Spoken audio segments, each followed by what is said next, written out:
Hi everyone.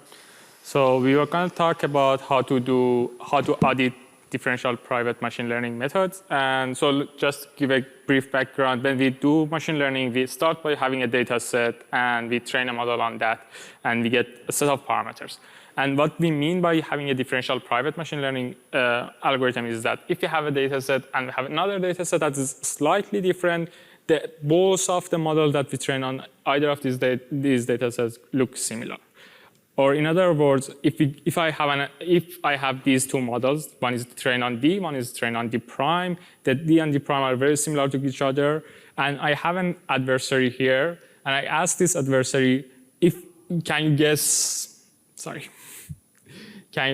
if any of these, which of these models is trained on D or D prime? It will have a hard time. Formally speaking, we say an algorithm or a mechanism is differentially private if and only if for any adversary on any data set on any different example, the difference between two models are negligible, and that negligibility is shown by an epsilon, and the kind of the formal formulation is something like that. That probability of some event happening on any of these models are very similar. And what we mean by auditing differential privacy machine learning algorithm is that something like this. What we want to do is when we analyze the differential privacy of the machine learning algorithm, we find the theoretical upper bound. But by auditing what we find is an actual lower bound that an instantiation of adversary can achieve. So the auditing is always lower than the upper bound, and by tight auditing we try to reduce the gap between the upper bound and the lower bound that we can achieve by the auditing. And in practice, we believe that there exists an adversary that can get something at least as good as this auditing algorithm. Okay. So this is now we define what's auditing, what's differential privacy, and why we do auditing. There are three main reasons that we want to do auditing. The first one is just academic curiosity. We know that we have some theoretical analysis of an algorithm. We don't know if the analysis is correct or not. So we do auditing to understand, to create an attack, see if our analysis is correct or not. The second one is just not that people are starting using differential privacy in practice. People write code, but the code is not necessary to write. So we need a way to debug these codes. So you can use auditing approaches to find bugs in your code. There can be a lot of bugs. These are complicated algorithms, and auditing can help us find these bugs. And the final one is just people are going to use these algorithms. Some people may not understand completely how they should set the parameters, and this auditing can help you to have at least a lower bound on if your parameters you set the parameter correctly or not. So if you work with any of these algorithms, there are multiple parameters that can have a huge effect on the quality.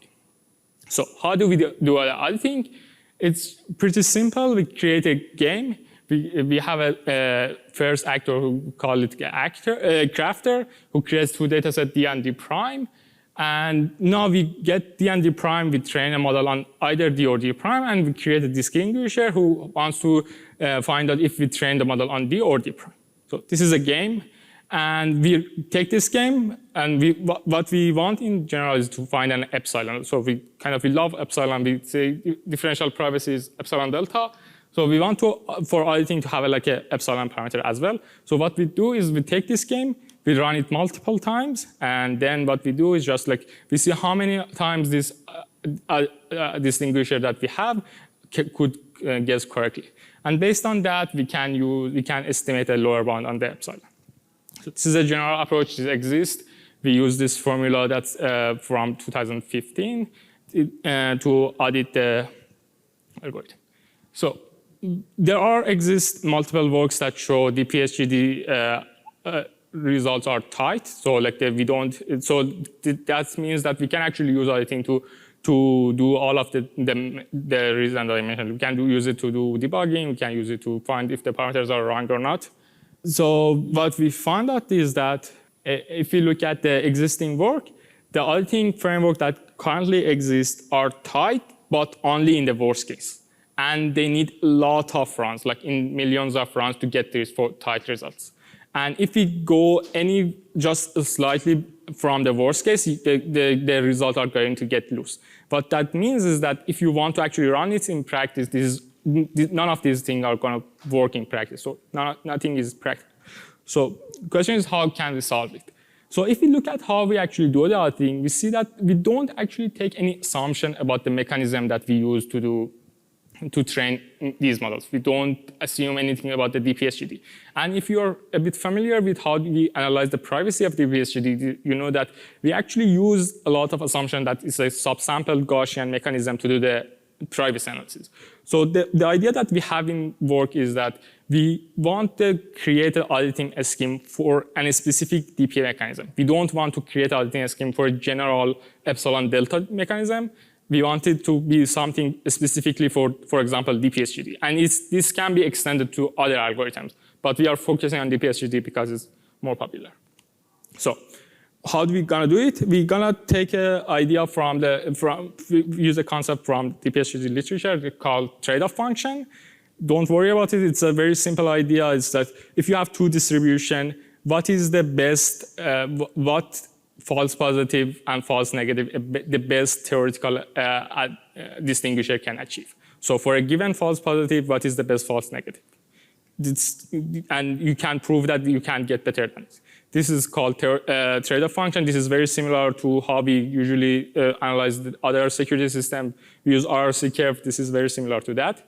And what that means, so the important point here is that if we take different mechanisms with the same exact epsilon values, they have different trade-off functions. So this is very important. If you need to take one thing from this talk is this graph. For example, when we see something is epsilon delta differential private, it doesn't mean all of the mechanisms are the same.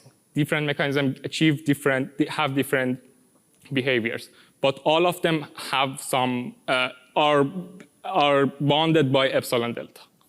So what that means is that if you look at on top of the graph, all of them are similar to each other, but when we go in the middle of the graph, when we have a medium false positive, false negative, they are very different. And specifically for DPSGD, the line is very different than epsilon delta. Okay, let me give you one more concrete example why this is very important. I mean, this is the main thing about this paper that we have to kind of understand. Assume we have we run this attack and we get an observation point that's we know is statistically varied, and we get, for example, I don't know, 0.3 false negative and 0.7 false positive, false negative. What we used to do previously is that, okay, we have an DP algorithm that's epsilon delta. We use the formula and said, okay, this is what we're gonna get.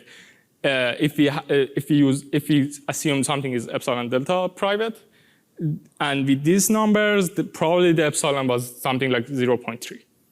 Okay, what is different here is that if I told you this wasn't this was a specific Gaussian mechanism, now what you can do is that you can use the trade-off function of the Gaussian mechanism and say, okay, if it was a Gaussian mechanism, then the parameter for the Gaussian mechanism was something like 0.25.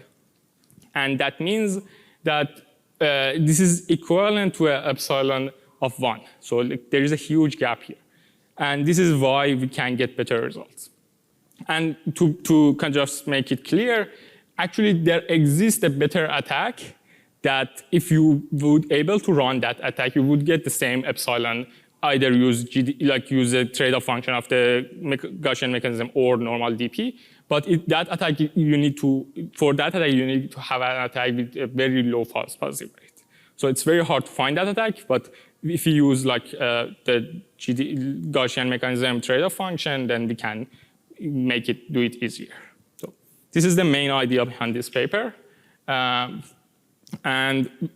kind of, okay, so if you want to take something from this talk, it's just if you want to audit any DP mechanism, you should use the specific trade-off function from that for that mechanism to audit, not the general. mechanism.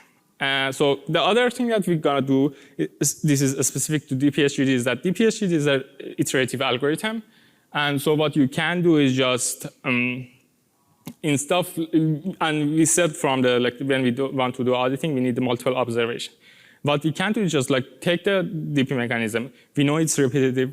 For debugging cases, usually we don't, it's just like same code running it multiple times. So what we can do is just try to audit the inner part of the algorithm, and we use the repetition itself to get multiple observation. Using this, we can reduce the kind of computational complexity of this algorithm. Okay, and using all of these techniques that I told you, when we put it all together, we can see that we can get a similar auditing result compared to the existing work with about 3 to 4 order of magnitude less observations. So this means that you can get much better, for the same number of computation, you can get much better epsilon values. And another important factor is that previously we saw that like this is only, you can get tight auditing result only in the worst case. This is no longer true. We can see that when you have white box access to the model and gradient access to the model, you can actually get very similar lower bounds. So this is actually very important. And now we can use this algorithm to catch bugs now. So previously, for example, if you like implemented your clipping completely wrong, what you used to, you saw some violation with respect to DP, but you said, okay, like my epsilon was 1, now when I do auditing, get 5, so maybe it's okay, maybe it's not. But when we kind of implement this auditing algorithm correctly, we get like, no, it's like 35. Like epsilon of 35 essentially is you don't have any privacy. So like, and we can, this is, for example, and for other bugs that's like more subtle, like if you use a biased noise, previously you wouldn't be able to detect it, but now with kind of using this technique, we can get much better results. Yep, and so we have multiple of these results. I don't have time to go through all of them, but yeah, this is a kind of a summary of our talk. Is just we showed like we can get very tight results with respect to for auditing DPSGD, and we show in some even in black box setting we can get much better result than existing works. Yeah, thank you.